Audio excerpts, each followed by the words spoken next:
అనంతపురం జిల్లా విడపనకల్లు మండలం పరిధిలో భారీ ఈదురుగాలులతో కూడిన వర్షం జనజీవనాన్ని అతలాకుతలం చేసింది. మండల పరిధిలోని గడేకల్లు, పోలికి, చీకలగురికి గ్రామాల్లో ఉరుములు, మెరుపులతో భారీ ఈదురుగాలులతో వర్షం కురిసింది. ఈదురుగాలుల దాటికి పలు ప్రాంతాల్లో రేకుల షెడ్లు ఎగిరిపోయాయి. పలు ప్రాంతాల్లో చెట్లు నేలకొరిగాయి.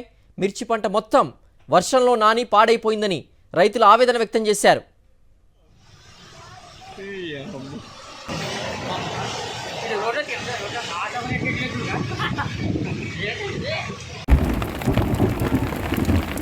ఉన్నాయో పోయినాయో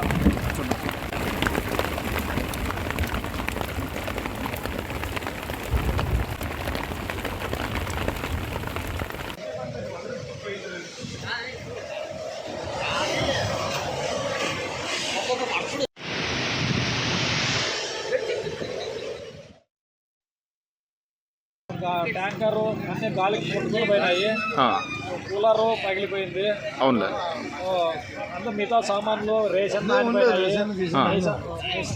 మిషన్ సామాన్లు అన్ని గాలికి కొట్టుకొని పోయినాయి. ఎంతవరకు నష్టం అయింటుందా? దాదాపు 2.5 లక్షల దాకా ఆస్తి నష్టము. ముగ్గురు ప్రాణాపాయంతో బయటికి పరుగులు తీసినాము. మా ముగ్గురు సెల్ ఫోన్లు కానీ ఇదైపోయినాయి వర్షానికి. అవునులేనా?